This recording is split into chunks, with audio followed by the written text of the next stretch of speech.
नमस्कार विद्यार्थियों। एमए उत्तरार्ध हिंदी प्रथम प्रश्न पत्र गद्य साहित्य में आपका स्वागत है। हम आपकी पाठ्यपुस्तक निबंध संग्रह में संकलित निबंधकारों के निबंध पढ़ रहे थे। इसी क्रम में आज हम रामविलास शर्मा का निबंध यथार्थ जगत और साहित्य पढ़ेंगे। तो आइए देखते हैं उनका ये निबंध। निबंध से पूर्व रामविलास शर्मा जी का थोड़ा सा संक्षिप्त परिचय देखिए। रामविलास शर्मा आधुनिक हिंदी साहित्य में सुप्रसिद्ध आलोचक, निबंधकार, विचारक एवं कवि रहे हैं। ये प्रगतिवादी समीक्षा पद्धति के भी एक प्रमुख स्तंभ रहे हैं। इनके उत्तेजनापूर्ण निबंधों ने हिंदी समीक्षा को एक गति प्रदान की है। इन्होंने संपूर्ण साहित्य को मार्क्सवादी दृष्टि से देखने परखने का प्रयास किया है। आइए अब हम देखते हैं इनका निबंध यथार्थ जगत और साहित्य।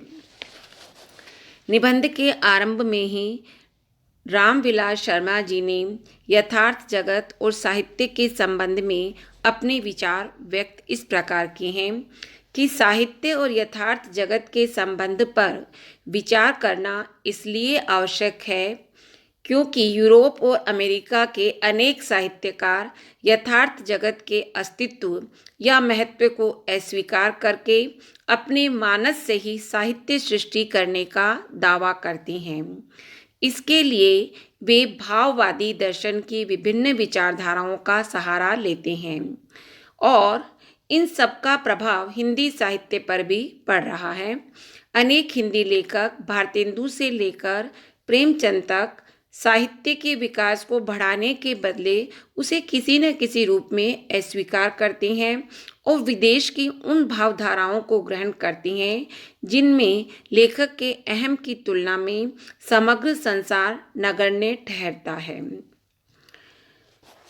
इन भाववादी दार्शनिकों का प्रभाव भौतिक शास्त्र की प्रगति के साथ समाप्त नहीं हुआ है, बल्कि वैज्ञानिकों ने यह परिणाम निकाला कि बाह्य जगत का अस्तित्व ही नहीं है और यथार्थ जगत में हस्तक्षेप किए बिना उसे जानना संभव नहीं होता और यदि हस्तक्षेप करते हैं तो उसकी यथार्थता दूषित हो जाती है।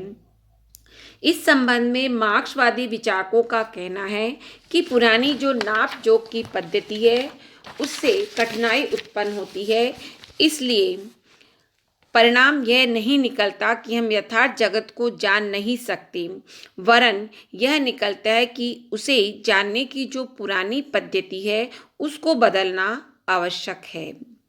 बर्ट्रैंड रसेल जैसे दार्शनिक दर्शन शास्त्र का मुख्य कार्य तार्किक विश्लेषण को समझते हैं और यही कारण है कि विशुद्ध चेतना का अनुसंधान करने वाले अनेक दार्शनिक बाह्य जगत के अस्तित्व से इनकार करते हैं। आगे रामविलास शर्मा जी लिखते हैं कि लोग बात करते हैं अस्तित्ववाद की, लेकिन इनकार करते हैं बाह्य जगत के अस्तित्व को। अस्तित्ववाद को प्रभावित करने वाले किरकेगार्ड का कहना था कि सत्य केवल आत्मगत होता है और इस प्रकार उन्होंने वस्तुगत सत्य को अस्वीकार कर दिया। यह आत्मगत पक्ष क्या है, इसके संबंध में उनका कहना था कि सात्र ने इसके संबंध में लिखा है कि तत्व के पहले अस्तित्व है, या यूँ कहिए कि दूसरे शब्दों में आत्मगत से ही हमें इसकी शुरुआत करनी चाहिए। और यह आत्मगत पक्ष क्या है? प्रत्येक मनुष्य एक सार्वजनीन धारणा यानी मानव संबंधी धारणा का विशेष उदाहरण है। इसलिए हमें यह नहीं समझना चाहिए कि विशेष मानव की तुलना में सामान्य मानवता अधिक महत्वपूर्ण है। सत्य इसके सिवा और कुछ नहीं कि मैं सोचता हूँ इसलिए हूँ, यह उस चेतना का निरपेक्ष सत्य है जो अपने को प्राप्त करती है। आगे वो लिखते हैं कि सात्र ने इस संबंध में लिखा है कि सभी तरह के भौतिकवादी विचारक सभी तरह के भौतिकवाद विचारक को बाध्य करते हैं कि सभी मनुष्यों को अपने अपने पदार्थ को समझें और नैतिक क्षेत्र में अच्छे बुरे का निर्णय भी व्यक्ति ही करता है। जिस समाज का वह सदस्य है उसे कुछ कहने का अधिकार नहीं है। यदि मैं किसी काम को अच्छा समझता हूँ तो वह मैं ही हूँ जो उसके अच्छे बुरे होने का निर्णय करता है। इस प्रकार से मनुष्य परम असामाजिक प्राणी ठहरता है और साहित्य में इससे साधारणीकरण की गुंजाइश ही नहीं रहती। शास्त्र की इस व्यक्तिवादी विचारधारा का असर हमें अज्ञेय और धर्मवीर भारती जैसे निरपेक्ष व्यक्तित्व वाले सज्जनों में देखने को मिलता है। शास्त्र ने अपनी विचारधारा को सभी तरह के भौतिकवाद से भिन्न बताया है और उन्होंने कहा है कि अस्तित्ववाद पुराने भाववाद चेतना को सत्य और संसार को मिथ्या समझने वाली विचारधारा का ही एक रूप है और भाववाद के अनेक रूप अपना सबसे बड़ा शत्रु समझते हैं वैज्ञानिक भौतिकवाद को। भाववादियों के अनुसार वैज्ञानिक भौतिकवाद में आस्था रखने वाले लोग मनुष्य में आस्था खो देते हैं।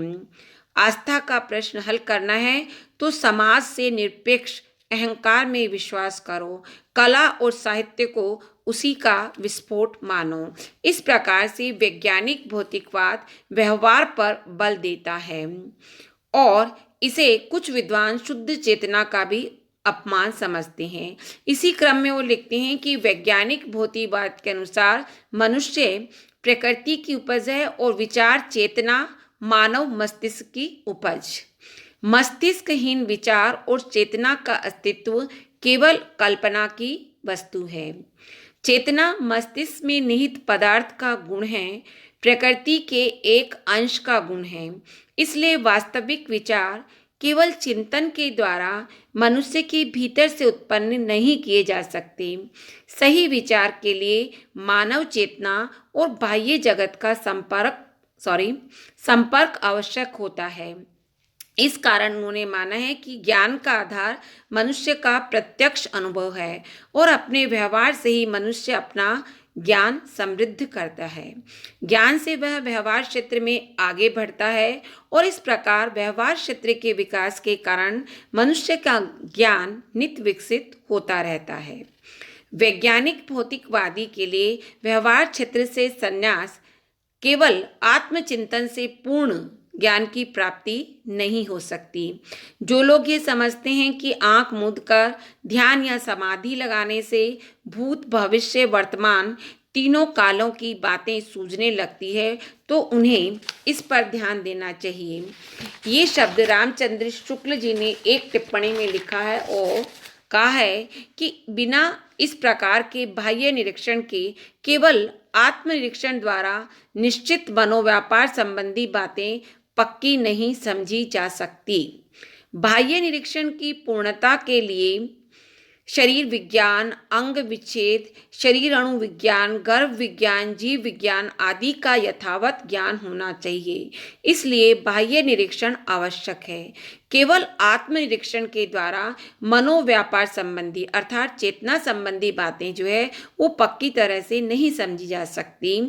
और कोई अगर आंख मूंद कर ध्यान लगाता है और भूत भविष्य वर्तमान के ज्ञान का दावा करता है तो उसके हाथ में केवल आत्म प्रवंचना ही लगती है।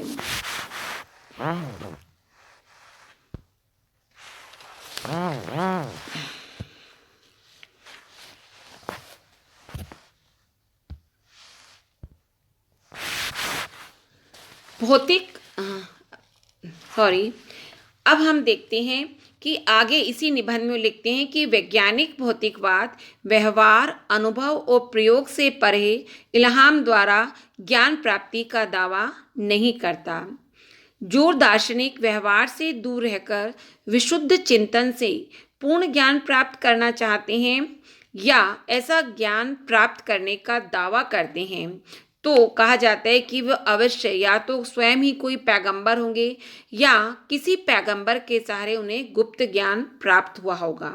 उनके ज्ञान में उन्हीं की आस्था हो सकती है जो श्रद्धालु भक्त है।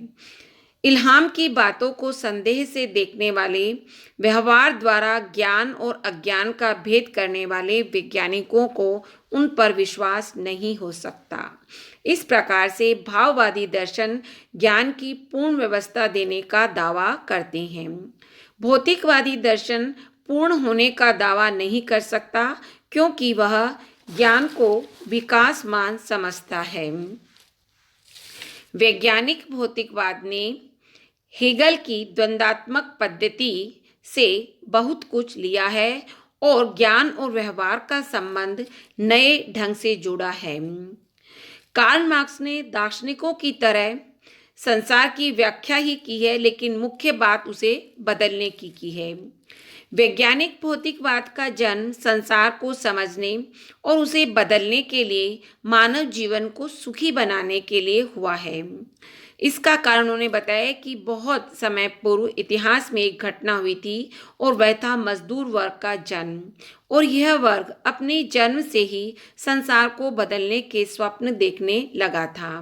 मार्क्स ने उस स्वप्न को साकार करने की वैज्ञानिक पद्धति निकाली।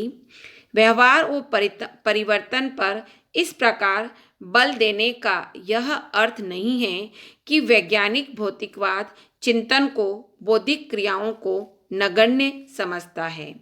नहीं, बुद्धि को व्यवहार जगत से संबद्ध करके वह बौद्धिक क्रिया को सार्थक करता है। इस आधार पर हम देखते हैं कि मार्क्सवाद ने इन सब बातों को अपनाया है और इनसे इसे पुष्ट वैज्ञानिक आधार भी मिला है। वैज्ञानिक भौतिकवाद की चिंतन पद्धति अपनाने वाले लेखक केवल तथ्य कथन से संतुष्ट नहीं रह सकते। तथ्य कथन मार्क्सवाद से पहले भौतिकवाद की विशेषता थी। मार्क्सवाद भौतिक जगत का दृढ़ अस्तित्व, दृढ़ आधार स्वीकार करते हुए मनुष्य की विचारधारा, उसके भाव जगत, सामाजिक जीवन आदि का परस्पर संबंध बतलाता है और उसका विश्लेषण करता है। भाववाद की तरह ही विश्व की एकता का सिद्धांत वैज्ञानिक भौतिकवाद में भी है। आधुनिक युग में भाववाद और भौतिकवाद का संघर्ष तीव्र हो गया है।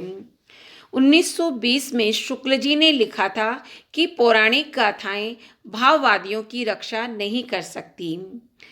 अब जिन्हें मैदान में जाना हो तो वह नाना विज्ञानों से तथ्य संग्रह करके सीधे उस सीमा पर जाएं जहां दो पक्ष खड़े हुए हैं, एक ओर आत्मवादी और दूसरी ओर अनात्मवादी, एक ओर जड़वादी और दूसरी ओर नित्य चैतन्यवादी। इन दो विचारों का संबंध ही पूंजीवाद और समाजवाद की दो भिन्न सामाजिक व्यवस्थाओं से है। एक प्रकार से वैज्ञानिक भौतिकवाद समाजवाद के लिए संघर्ष करती हुई जनता का पथ निर्देशक दर्शन है। उसका दृष्टिकोण और पद्धति अपनाकर मनुष्य वैज्ञानिक प्रगति ही नहीं कर रहा, वरन समाज को भी बदल रहा है।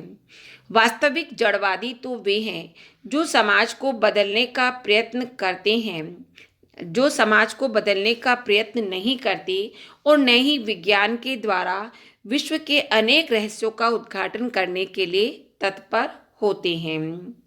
उनके लिए परम सत्य मन, वचन, कर्म सभी के परे है। भाववादी और भौतिकवादी दर्शनों के परस्पर विरोध के समान ही विश्व साहित्य में आज दो प्रवृत्तियों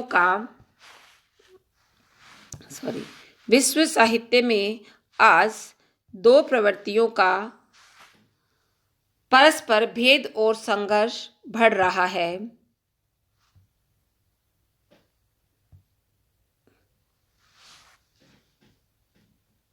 उनमें एक है यथार्थवाद की धारा जो ज्ञात और अज्ञात रूप में भौतिकवादी दर्शन को अपनाती है, और दूसरी है व्यक्तिवादी धारा जो नाना रूप और नाम धारण करके प्रकट होती है, जहां उसका संबंध कहीं प्रयोगवाद से है तो कहीं एब्स्ट्रैक्ट आर्ट आदि से है।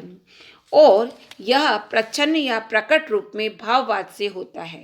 क्रोचे के अभिव्यंजनावाद का खंडन करते हुए शुक्ल जी ने एक यथार्थवाद विरोधी प्रवृत्ति का ही खंडन किया है।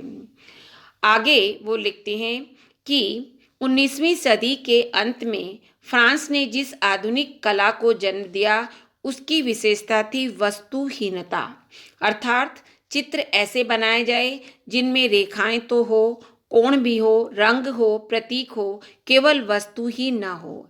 यदि वस्तु हुई तो किसी बाह्य पदार्थ का चित्रण किया गया तो कल्पना की निरपेक्ष स्वाधीनता खंडित नहीं हो गई हो। रूस में 1905 की क्रांति की विफलता के बाद कला और साहित्य के क्षेत्र में इस तरह की आधुनिकता खूब फली और यही आधुनिकता फ्रांस, अमेरिका, ब्रिटेन आदि देशों के साहित्य में एक अमर बेल की तरह फैली हुई है और उसके प्रयोगवादी पल्लव हमारे हिंदी साहित्य में भी विकसित हो रहे हैं। आज विश्व पूंजीवाद संकट और ह्रास की दशा में है। पूंजीवाद के समर्थक अब भी उसका नाम लेने से संकोचित होते हैं, इसलिए वो नए नए नाम निकालकर अपने वास्तविक रूप को छिपाते हैं। इस पूंजीवादी व्यवस्था में शोषण, उपनिवेशवाद, हथियारबंदी, युद्धों की व्यवस्था, व्यक्ति की स्वाधीनता का सच्चा रूप देखने वाले यथार्थ का सामना करने का साहस नहीं रखते। इसलिए ये कहते हैं यथार्थ जगत से मुंह मोड़ो, अंतर जगत से रेखाएं और त्रिकोण बनाओ, खंडित गद्दे के टुकड़ों में अर्थ की लय भरो, अहम के विस्फोट से कुंठा, निराशा और घुटन का धुआं निकालो। इस आधुनिकता के हामी व्यक्तित्व की तलाश में निकलते हैं और इस प्रकार से रचना में महत्वपूर्ण विषय वस्तु के अभाव में उस पर रचयिता के महान व्यक्तित्व की छाप भी नहीं रहती है। इसके विपरीत प्रेमचंद, गोरकी आदि लेखक यथार्थवादी साहित्य की ऐसी विभूतियां हैं जिनके व्यक्तित्व का प्रकाश दूर से ही दिखाई देता है। आधुनिकतावादी उपन्यासों के नायक वैज्ञानिक से अधिक मनोवैज्ञानिक होते हैं। वे कर्म जगत से संन्यास लेकर कल्पना जगत में चिंतन को ही अपना मुख्य कर्म समझते हैं और पूंजीवादी समाज की नैतिकता में आस्था रखने वाले भद्रजन वैसे ही श्रम से घृणा करते हैं। इसलिए उनकी संस्कृति श्रम का बहिष्कार करती है। श्रम करना बहिष्कृत मजदूरों का काम है। उनकी सेवा के बल पर केवल चिंतन द्वारा निष्क्रिय हीरो की रचना करना इन कलाकारों का काम है और जब हीरो ही निष्क्रिय होगा तब सामाजिक संघर्ष के चित्रण का सवाल कहाँ से उठेगा। सामाजिक संघर्ष का चित्रण किया तो सतही साहित्य रचा यथार्थ के बाह्य रूपों में ही फंसकर रह गई। वे व्यक्ति के मनोजगत की गहराइयों में बैठे नहीं इत्यादि। इसलिए सामाजिक संघर्ष से परम सत्य की मनोवैज्ञानिक पीठ अगर हमें देखनी है तो हमें अज्ञे की नदी के द्वीप रचना को पढ़ना होगा। यथार्थवाद के बारे में अनेक तरह की भ्रांतियाँ इस निबंध में हमें आगे इस पर विचार करेंगे, जिसमें यथार्थवाद के बारे में अनेक तरह की भ्रांतियाँ प्रचलित है। धन्यवाद।